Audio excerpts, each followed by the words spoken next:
UCLA administration acknowledges the presence that we are on native land.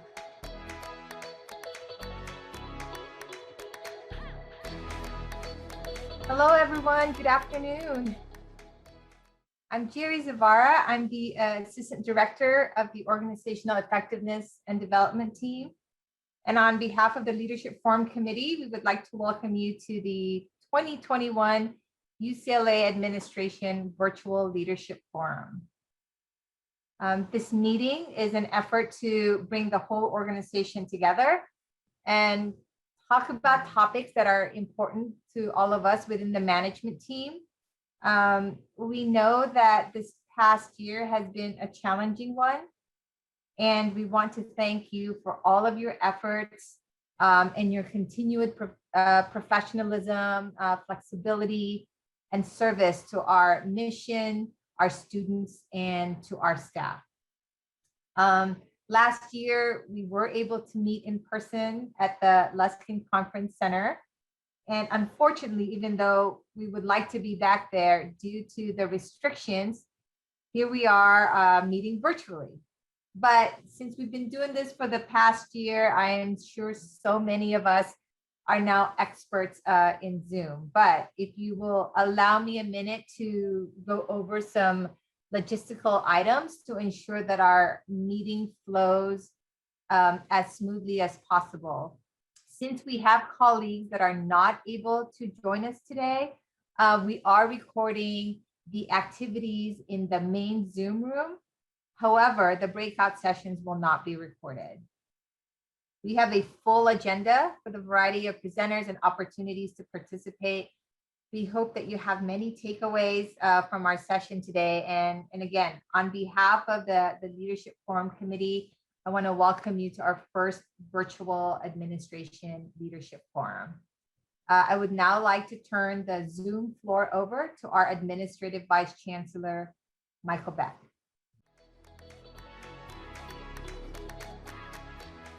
Great. Thanks, Jerry, and thank you for all that you've done to put these days together. They've been, yesterday was a great opportunity to see so many employees and have a discussion, and I'm hoping everybody finds today to be just as valuable as yesterday was. I'm also hoping that if you logged on early, you got to see so many wonderful photos of some of our team members as they were conducting their work during COVID. And during the break, if you didn't get to see it, they'll show the photos again. And that's, I think, a wonderful way to see some of the great work that was occurring both remotely and on campus. So welcome to Administration's Annual Leadership Forum. This is a special and unique time for all the managers within administration unit to get together to share ideas, connect, and hopefully meet some new colleagues. It will be great when we are able to be back in person for these events, but it is still great to see everybody in the virtual world. As you probably know, yesterday the state of California and the LA County public health departments further eased restrictions, especially for vaccinated individuals. So we will see more in-person events, meetings, and other gatherings. There are still more requirements on campus for employees until the Cal OSHA modifies their emergency temporary standards, which is expected tomorrow. So that might explain the email or the Broom post that you got from Michael Morans and myself last night. The COVID-19 case rates continue to decline, and I'm pleased to mention that there were actually no new faculty, staff, or student cases last week. And I've been waiting a long time to be able to say that. As we think about everything we have gone through over the last 15 months, I couldn't be more proud of how administration employees have responded to the pandemic and helped lead the campus through the corresponding challenges. Employees across our organization experienced a host of emotions over the last year as they saw family, friends, and coworkers impacted by the effects of the virus. And unfortunately, this also included the loss of two of our very own employees to the effects of the COVID illness. Even though the pandemic may have seemed overwhelming at times, significant achievements from our staff continued. I want to thank all of you for your dedication, flexibility, and steadfast commitment to serving the UCLA community during this time. The campus community has been so complimentary of the support provided by administration departments over the last 15 months. We were able to celebrate new beginnings such as new births, retirements, graduations, and other special occasions. We also saw new traditions like at Geffen Academy, where they celebrated their first graduating class on June 4th. In many ways, this symbolizes how we collectively pushed through during the pandemic to achieve our goals this last year. It is likely our lives from now on will be referred to as one of two phases, pre-COVID and post-COVID. The good news is that we are finally getting out of the during COVID period and closer to the post-COVID period. As we leave the pandemic, the challenges we face will require a similar commitment that we saw and the creativity that we saw during the pandemic. Before I talk about the post-pandemic and the next generation, I need to introduce our special guest who would like to share a few words with all of you. We are so fortunate to have Chancellor Block leading our campus, and that became even more evident during the pandemic. I'm grateful for the passionate leadership Chancellor Block has exhibited during this difficult time. He has continuously put the health and safety of our students, faculty, and staff ahead of the fiscal realities. This is a rare trait in organizational leaders, and we are fortunate to have him leading the campus at this time. Now a little about his background that I thought you might find interesting. Under Chancellor Block's leadership, UCLA has repeatedly been named the #1 public university in the United States and has grown its profile internationally as well. In one of the largest capital campaigns ever undertaken by a public university, UCLA surpassed its $4.2 billion centennial fundraising goal more than a year ahead of schedule, raising nearly $5.5 billion. He is an expert in neuroscience, and his current research focuses on the effects of aging in the nervous system and how it impacts biological timing in mammals, including humans. Chancellor Block holds a bachelor's degree in psychology from Stanford University and a master's and PhD in psychology from the University of Oregon. Before becoming chancellor at UCLA, he served as vice president and provost at the University of Virginia. During his 29 years there, he also served as vice president for research and public service and as the founding director of the National Science Foundation Science and Technology Center in Biological Timing.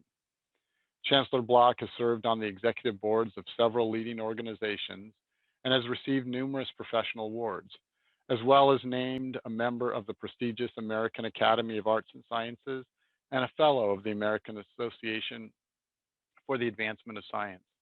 Please join me now and welcome our very own Chancellor Block. Thank you, Michael, and hello, everyone. I'm delighted to address you today. Let me start by simply saying thank you. Your dedication and hard work over the past 15 months has not gone unnoticed. In normal times, the departments within our administrative division are absolutely essential to keeping our university functioning. The pandemic only brought this into sharper focus. For the past year, you and your teams devised creative ways to keep delivering vital services to our greater UCLA community. Many of you continued reporting to campus, adopting new health and safety protocols, and navigating shifts in how you did your jobs. Others adapted quickly to the world of remote work. Aside from changes in your own duties, you also helped your staff manage abrupt transitions in their responsibilities and upheaval in their personal lives. You helped us keep our promise of no pandemic-related layoffs for career employees, something I'm incredibly grateful and proud of. I know all of this did not come without difficulty and sacrifice, so I thank you again for your commitment, resourcefulness, and resilience. While this has been a hard year, it's also been an important one that has shown us different ways of doing things at UCLA. I believe the pandemic will have a permanent impact on how we work and teach. We've seen that telecommuting is possible and in some cases can result in higher productivity, aid work-life balance, give our employees flexibility, and help us meet sustainability goals. Remote learning has shown us that we can serve more students and offer even more lifelong learning opportunities to Bruins near and far. UCLA's future is bright as we look ahead to a fall return. As leaders within administration, you will help our campus adapt to new ways of working that let us serve our mission of education, research, and service even better. This transition will not be simple, but I'm optimistic because I know our employees are talented and capable of overcoming challenges when they work together. So again, thank you for all that you've done and will do, and enjoy today's session. Please find some time for relaxation and restoration this summer. And I hope to see you all in person very soon.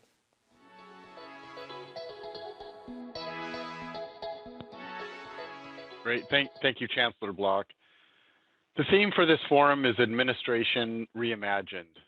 The organizing team has also played on this concept of the next generation, taking from the idea that the post-pandemic environment will likely be very different than it was during the winter, very different than it was when we left for winter break in 2019. There are also still many aspects that remain the same, such as our administration mission to deliver quality customer-oriented services and programs that provide the strong foundation for UCLA to excel in education, research, and public service.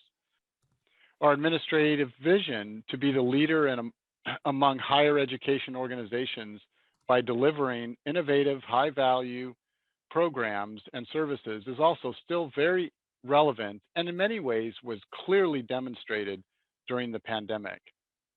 Our true brew and values, commitment to the highest ethical standards through respect, accountability, integrity, service, and excellence are just as important today as they were before, and in some ways, maybe even more important. For the past two plus years, a key focus of our work teams has been continuous process improvement to reduce wasted efforts and costs. These efforts have proven to be effective both before and throughout the pandemic. As we now work to recover from the fiscal impacts associated with responding to the pandemic, our focus on continuous improvement is still very much relevant. I'm sure you've all heard about our need to reduce our departmental costs by 10% by 2024, and to overcome the hundreds of millions of dollars in losses administration realized during the pandemic. We need to be creative in how we overcome these realities. And of course, we don't want the solutions to compromise the high quality of programs and services we strive to achieve, if at all possible. Some may see this as doing more with less. I see this a bit differently. I see this as finding ways to work smarter, not harder, or just doing things or just doing things differently where different makes sense. This means identifying ways in which we can reduce cumbersome processes, provide better tools and resources to our employees who provide the services, as well as providing our customers more opportunities to engage in our services in more convenient ways. A great example of this is the e-permit portal for the purchase of parking permits. It is more convenient for the customer to manage their parking needs online while reducing the time and cost to distribute physical parking permits, as well as managing parking enforcement through automated license plate readers. The continued goal for us is to identify similar ways to provide efficiencies throughout our organization. We look for efforts that support our employees as well as our campus partners. The FM Mobile initiative is also a good example where field crews are able to order tools and parts from their work site and have them delivered to a nearby pickup location, so they can focus on their work and spend less time driving back and forth between facilities management and the work site. The system benefits the customer by helping to reduce the total hours it takes the employee to complete the job, therefore reducing the cost of the overall job.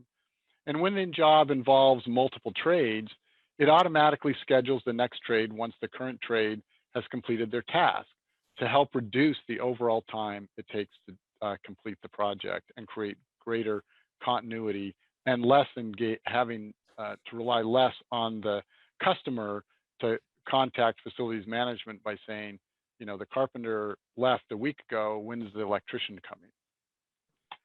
There are many more examples of how we have developed similar efficiencies. You may recall that we spent most of our last leadership forum learning about a number of other lean and Shingo improvement projects. Recognizing that we have an unlimited number of priorities, we look to our strategic goals to help guide where we focus our time and energy. So the goals that we've established for 2021, 2023 to improve customer experience, reduce administrative burden, utilize sustainable practices, elevate safety, prevention, and reduce accidents, provide technology solutions to heighten capacity, build and engage a high-performing workforce, reduce institutional costs, offset losses from pandemic. These focus on key themes associated with making sure that we are fiscally responsible, supporting a strong workforce, and ensuring that they have the tools and resources they need for success, as well as focusing on the customer service aspect of our operations. These goals help guide our actions, since we can accomplish everything we want to, but just not at the same time. The strategic plan helps us prioritize the areas we need to focus on first to ensure that the most important goals are achieved, which will then allow us to address other goals. So what does administration reimagined mean? It means looking at the lessons learned during the pandemic to see how they might benefit us going forward, like flex work. In many areas, working remotely resulted in an increase in employee productivity, while at the same time providing the employee with more flexibility and better work-life balance. As we reimagine the future of working, what tasks and roles can continue to be accomplished in a remote or hybrid fashion? Are there ways in which we can reimagine the workday for those that do not need to work in person? Or excuse me, that do need to work in person? Are there efficiencies and benefits from staggering the start and end of shifts, or converting to a 980 or 410 work schedule that could benefit how we provide service, as well as providing more flexibility for employees? During the pandemic, we relied more on electronic documents and less on paper. I'm really eager to find out how much less paper we consumed over the last year. I guarantee you it is thousands of reams of paper that the university did not utilize. And how can we capture those benefits moving forward?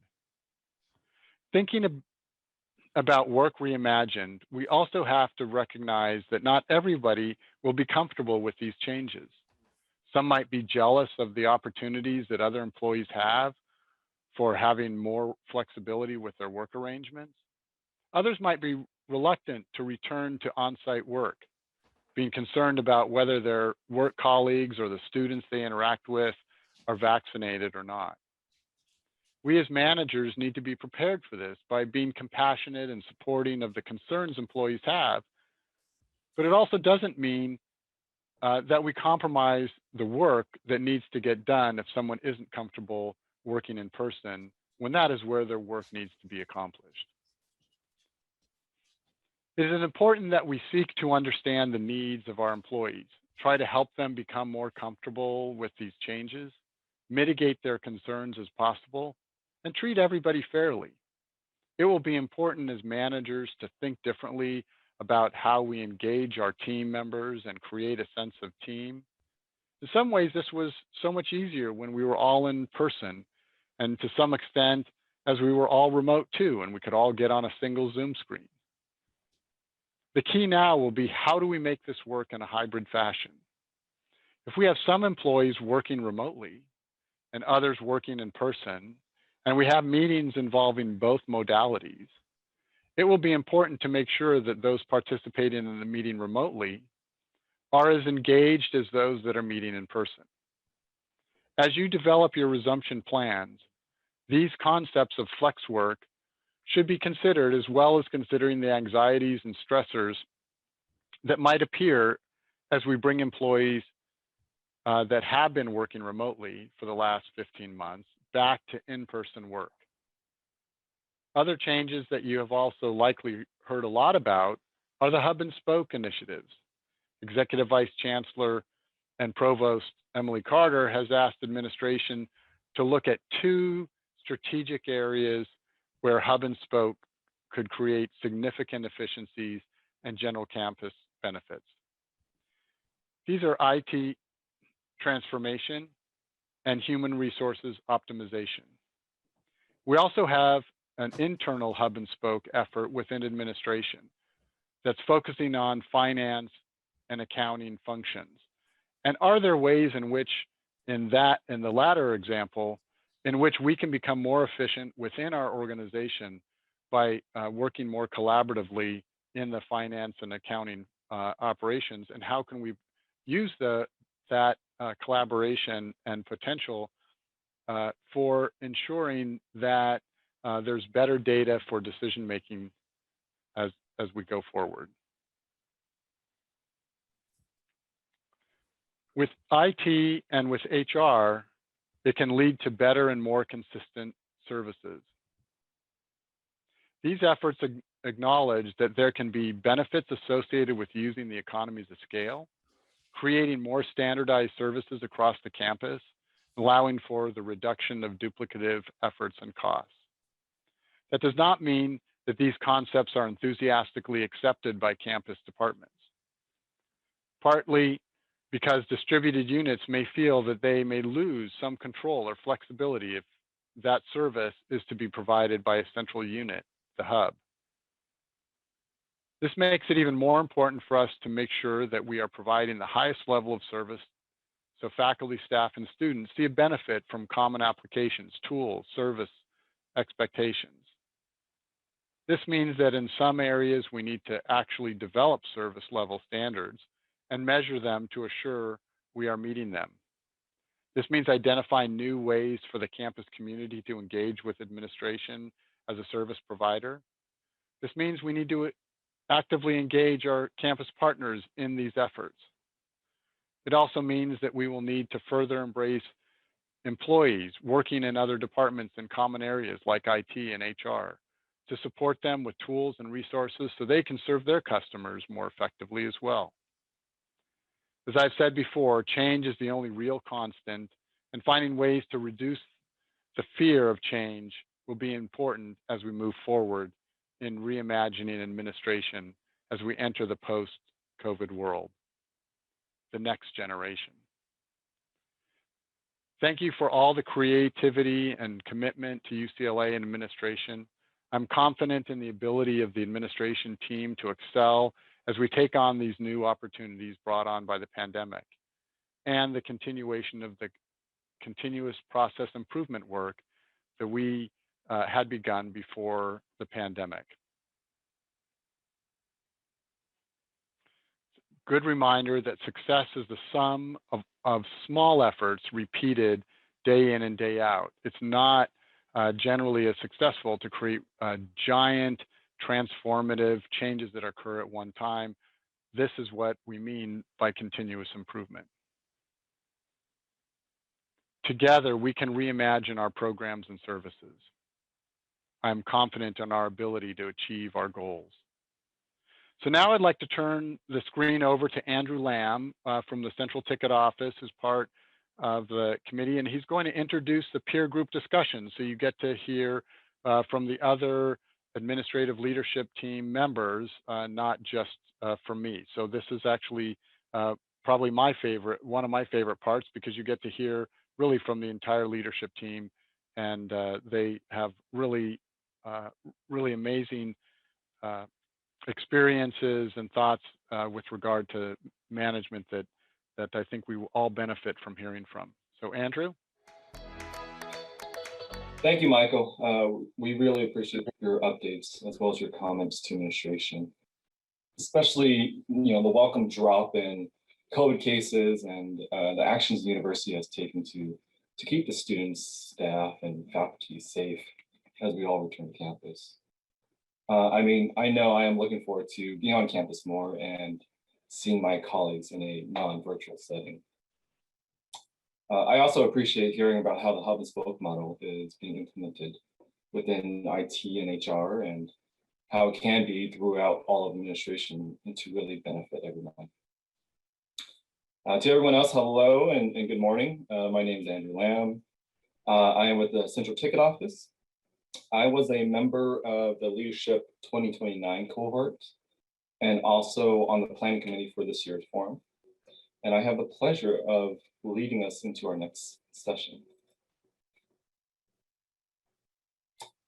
So our next session will be our first activity, and we will be breaking into groups for a peer discussion. We will have 3 questions that we want everyone to feel welcome answering, and to support that open dialogue, these breakout rooms, they will not be recorded.